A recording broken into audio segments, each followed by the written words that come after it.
बोलो श्री नारायण भगवान की जय।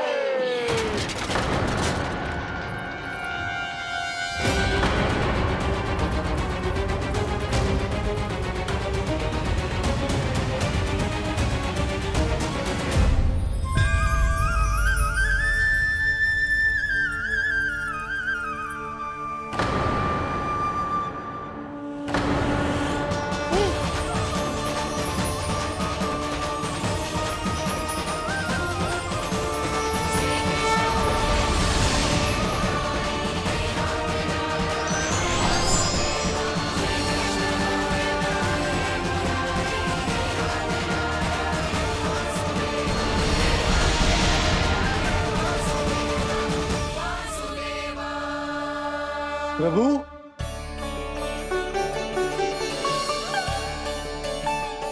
प्रभु,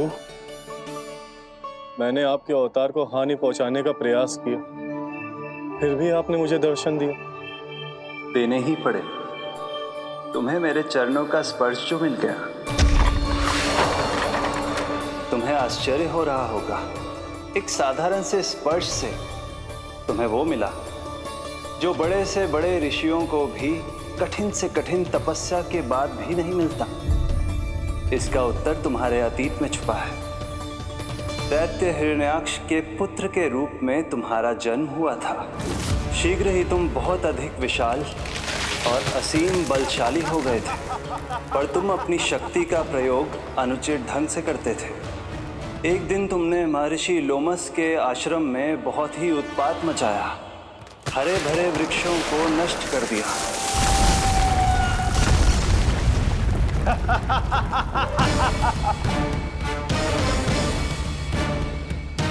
देख क्या रहे हो ऋषिवर? ये विशाल वृक्ष भी मेरे इस विराट तन के आगे कुछ भी नहीं है। जिसे स्वयं अर्जित तक नहीं किया, उस तन पर इतना अभिमान। तो सुन ले, जिनसे तेरा तन बना है, उन्हीं पंच तत्वों में इसी क्षण ये विलीन हो जाएगा। ये मेरा श्राप है तुझे, मेरा श्राप है तुझे।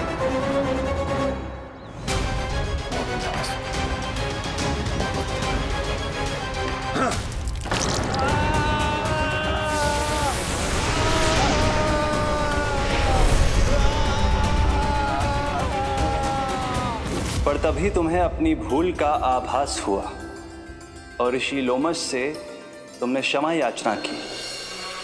क्षमा करे ऋषिवर, क्षमा करे। मैं मूर्ख, अभिमानी हूँ, अज्ञानी हूँ, परंतु आप तो दया के सागर है। कृपा करे ऋषिवर, कृपा करे। बिना तन के मैं कैसे जीवित रह पाऊंगा? तुम जीवित भी रहोगे और अपने दैनिक कार्यों का संचालन भी कर पाओगे, किंतु सजीव प्राणियों या निर्जीव वस्तुओं की सहायता से। ऐसा जीवन तो मृत्यु के समान है ऋषिवर। इससे अच्छा है आप मुझे जीवन से मुक्ति दे दो। मुक्ति भी अवश्य मिलेगी तुम्हें, पर जब तुम परम प्रभु श्री हरि नारायण के चरणों का स्पर्श करोगे, चरणों का स्पर्श करोगे।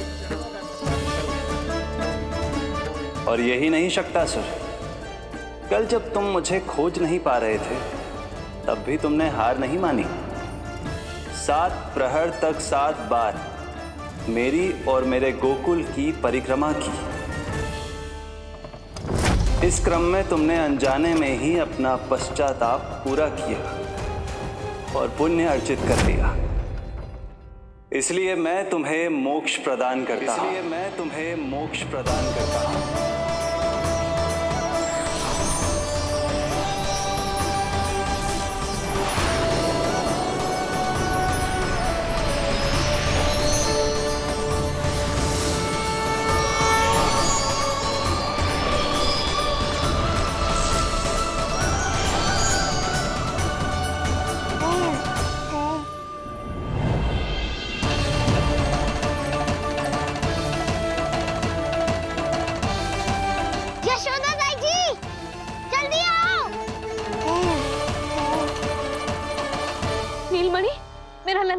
लल्ला,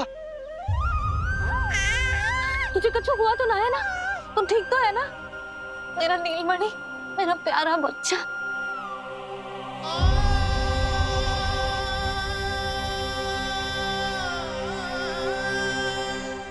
भोला, बंसी, ये सब क्या है?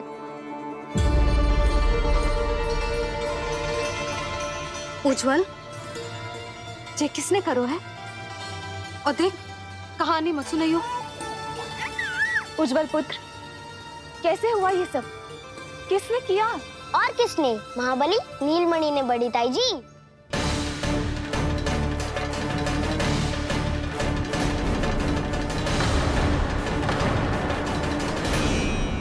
जी क्या बोल रहे हो? सच्ची सच्ची बता। लो, फिर फंस गया उज्जवल। मैं सच्ची कह रहा हूँ। अचानक तीव्र वेग से वायु चली। फिर ऐसे लगो जैसे कोई भूकंप आ रहा है। और फिर जब मैंने देखा तो ये सकट अपने आप हिल रही थी, खड़खड़ खड़खड़ खड़खड़ खड़खड़। फिर मैंने साहस दिखाया और उस सकट को रोकने का प्रयास करो। पर सकट ना रुको, जे हिले ही जा रहा था, खड़खड़ खड़खड़ खड़खड़ खड़खड़ खड़खड़ खड़खड़। और फिर ऐसे ही हिलते हुए अचानक से आगे बढ़कर सीधा नीलमणि के ऊपर चला आए हो। फिर सकट भी हिल रहा था, खड़खड़ खड़खड़, और सकट का सामान भी हिल रहा था, थरथर थरथर। ऐसा लगो जैसे सकट नीलमणि को कुचलने को।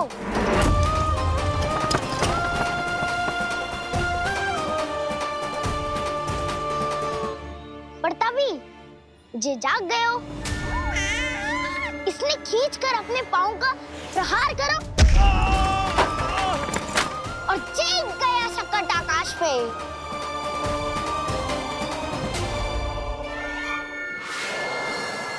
और फिर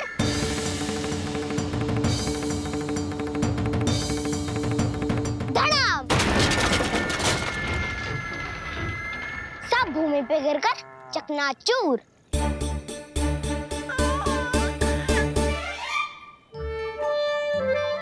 मैं सच्ची कह रहा हूँ ताई जी, नीलमणि के पैर का स्पर्श होते ही वो सकट ऐसे वायु में उड़ी जैसे कोई फूल। अच्छा, और जो तेरे हाथ में ये माखन है, ये भी अपने आप उड़ के आ गया होगा ना? हाँ, मैं सच्ची कह रहा हूँ। सदा बड़पोलापन, ये अच्छी बात ना है लल्ला। सत्य बता। मैया, मैं सत्य बोल रहा हूँ। ये सकट अपने आप ही आयो था और नीलमणि के प्रहार करते ही दूर जा गिरो। अरे, ये बड़बोले से पूछने से अच्छा है कि हमें स्वयं विचार करना चाहिए कि ये सकट टूटा कैसे। हाँ नंदराज, हाँ, हम भी आरती के लिए भीतर चले गए थे। हाँ। अरे, आप सब मेरा विश्वास क्यों ना कर रहे हो? नीलमणि के प्रहार से ही उज्जवल,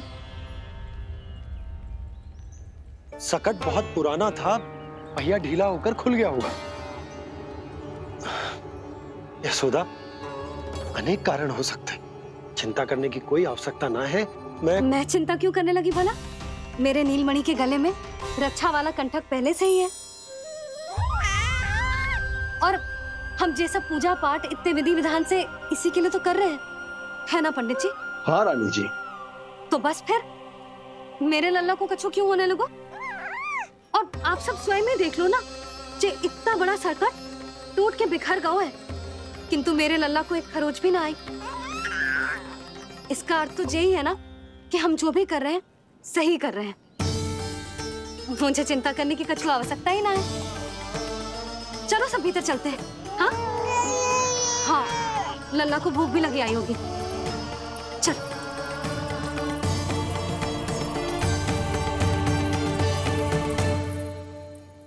नंदराज जी, अब हमें भी आज्ञा दीजिए। प्रणाम पंडित जी।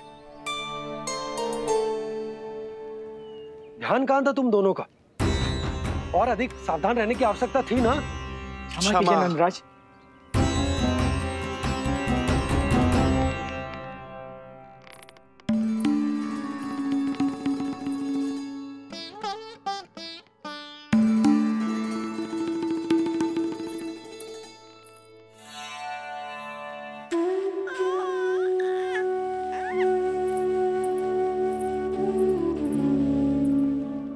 यशोदा, क्या हुआ? बोलो ना, क्या सोच रही हो? मुझे बहुत चिंता हो रही है जीजी। मेरे लल्ला के साथ कुछ ना कुछ दुर्घटना होती रहती है। अरे, अभी बाहर ही तुम सबको समझा रही थी, अब भीतर आते ही क्या हो गया तुम्हें? बाहर समझाने वाली मैं ना थी जिज्जी, वो तो गोकुल की रानी जसोदा थी। किंतु भीतर से मैं अपने नीलमणि की मैया हूँ, बस। और एक मैया को कितनी चिंता होती है, इसे आपसे अधिक कौन जान सकता है। बहुत बड़ा धक्का लगा है मैया को इस घटना से। अब तो ये मेरी रक्षा के लिए और भी अधिक चिंतित हो जाएंगी। यंत्र का कंठक, पूजा पाठ, इतने सारे प्रहरी, सुरक्षा के प्रबंध, यदि इतने सबके बाद भी मैं अपने लल्ला की रक्षा न कर पाई तो मुझसे अधिक अभागी कौन हो सकती है। मैं तुम्हारे मन की दशा समझती हूँ यशोदा। इसी चिंता के कारण ही तो मैंने आज तक अपने पुत्र को छुपा कर रखा है। मैं जानती हूँ जिज्जी, मैं समझती हूँ। मैंने तो नीलमणि के लिए इतने सारे संस्कार भी करो है, पूजा पाठ की है, किंतु मैंने तो आज तक अपने पुत्र का एक भी संस्कार नहीं किया है। आंसू पोंछ लीजिए बड़ी माँ, शीघ्र ही सब कुछ ठीक हो जाएगा। जब मैंने उसे जन्म दिया, उसके बाद से आज तक ना उसे घर के बाहर लाई हूँ, ना कोई संस्कार किया है। मैं तो उसका नामकरण भी नहीं करवा पाई हूँ यशोदा। उसके जन्म के समय स्वामी ने ये संदेश भिजवाया था कि उस कंस को हमारे पुत्र के बारे में तनिक भी भनक नहीं पड़नी चाहिए। तब से आज तक भय के छाव में जीती आई हूँ कि वो कंस कहीं हमारे पुत्र को भी ना मार दे, जैसे देवकी के सारे संतानों को मार दिया है। ये आशंका कभी सत्य नहीं होगी बड़ी माँ, मैं हूँ ना। माँ अपनी संतान के मन की बात बिना कहे ही समझ जाती है। आप भी समझ जाओ ना मैया।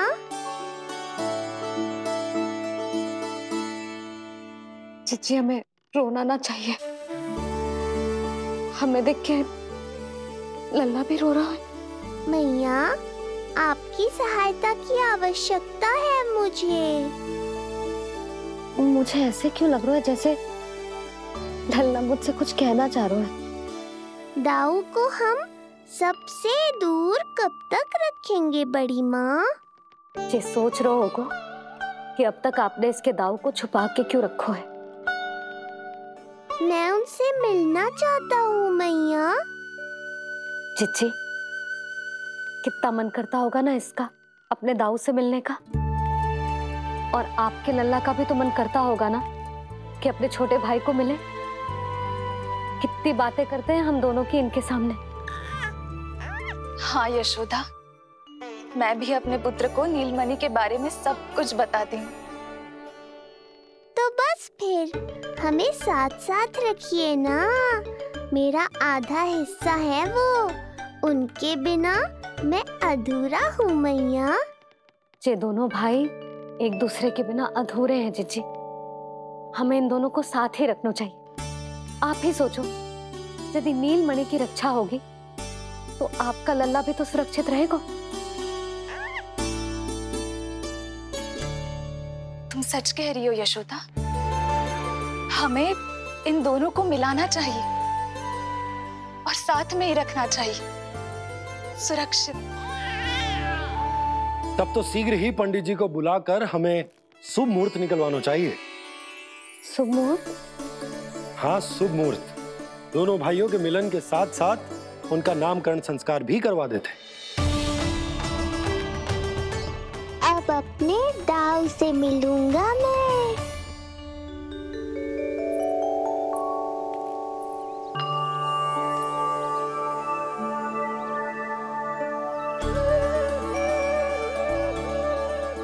ऋषिवर के दिव्य आभा के कारण ये वातावरण कितना शुद्ध, कितना पवित्र लग रहा है ना।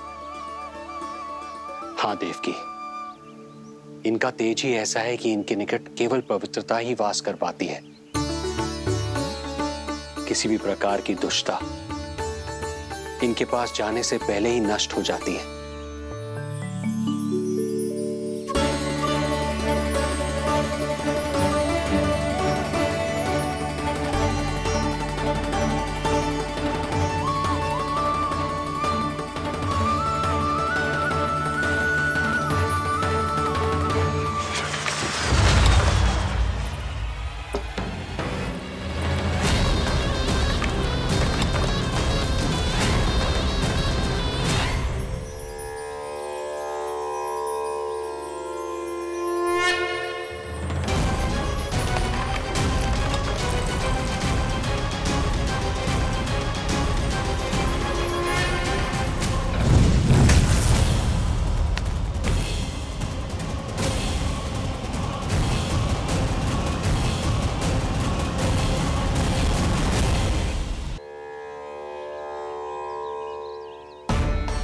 इनका तेज ही ऐसा है कि इनके निकट केवल पवित्रता ही वास कर पाती है।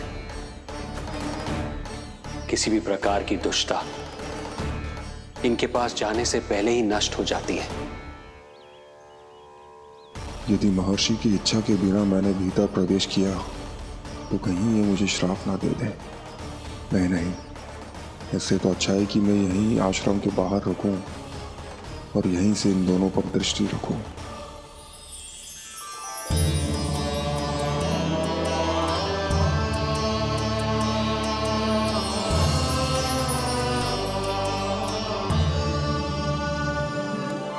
आपके आने का आभास हो गया था राजन।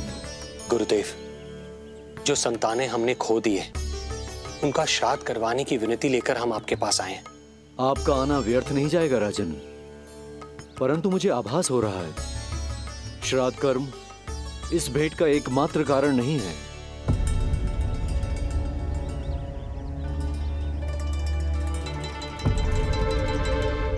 आपको उसकी या कंस की चिंता करने की कोई आवश्यकता नहीं है। निश्चिंत होकर बताइए कि आपकी इच्छा क्या है। गुरुदेव, वर्तमान में मेरी प्रथम पत्नी रोहिणी पुत्र सहित गोकुल में निवास कर रही है। हमारे उस पुत्र का और भाभी यशोदा के पुत्र का नामकरण संस्कार करवा दीजिए। बस यही हमारा सौभाग्य होगा। मुझे कुछ सुनाई क्यों नहीं दे रहा है? देवी रोहिणी से उत्पन्न आपका पुत्र यादव कुल का राजकुमार है और यादवों का गुरु होने के नाते उसका संस्कार कराना हमारा कर्तव्य है। परंतु यशोदा पुत्र का नामकरण वो आप मुझसे क्यों करवाना चाहते हैं?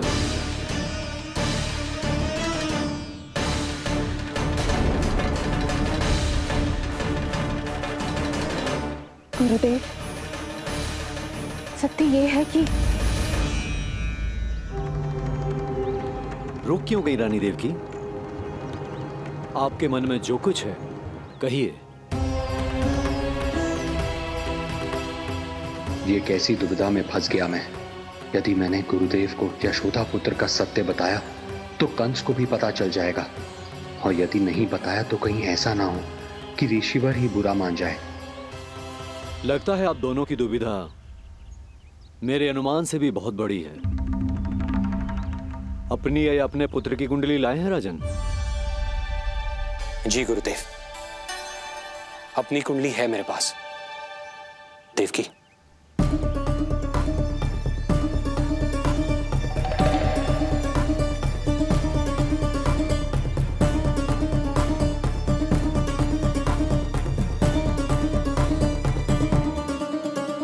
जो रहस्य आप नहीं बता पा रहे हैं राजन, वो ये कुंडली बताएगी।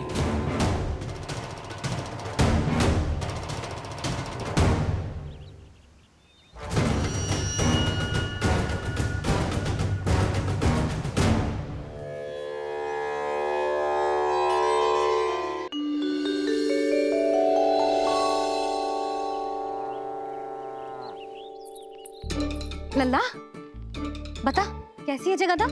मैया को हो क्या गया है आज? देख सही सही बताइयो।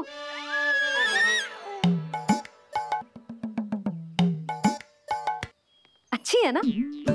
पसंद आएगी ना उसे? हाँ? या फिर जे मोर पंख वाला मुकुट दे दूं? पहली बार मिल रहा है तू, उपहार तो देना चाहिए ना। पर बड़े तो वो है ना मैया, उपहार तो वो देंगे मुझे।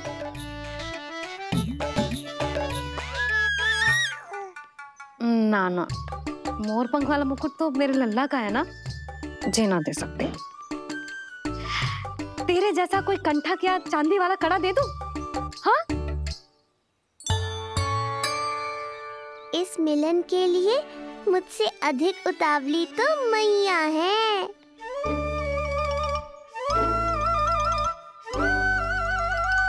अच्छा जे उपहार छोड़,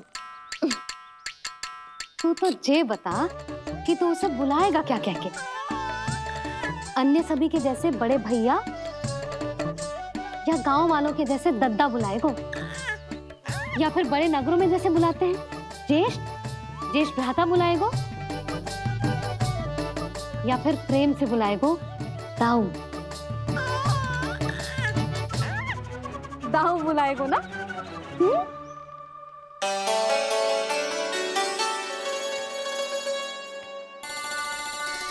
सुनो आपने, हमारे लल्ला ने निर्णय ले लियो, ये अपने भैया को दाऊ कहकर बुलाएगो।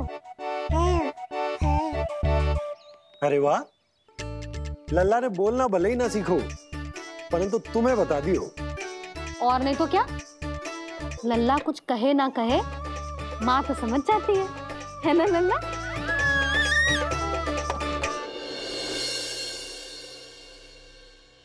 और इसने दाऊ वाली बात पे हाँ भी की है। हाँ हाँ तो सदानंद जी ने भी कर दी है। लो मैं तो भूल ही गई, क्या कही पंडित जी ने? बता तो ना यशोदा, बाहर से आया हूँ, हाथ पैर तो धो लूं। हाँ दे लो। अब बताओ कब का मुहूर्त निकालो है? तनिक हाथ मुंह पोंछ लो। अब बताओ क्या कही उन्होंने? यशोदा थक गए हूँ, तनिक सांस तो लेने दो। बाहर से आया हूँ, जल ना पूछोगी?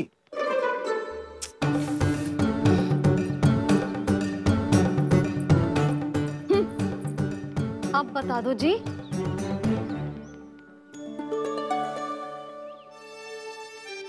बाबा अब बता भी दो, नहीं तो खेल खेल में खेल हो जाएगा। हाँ बताओ।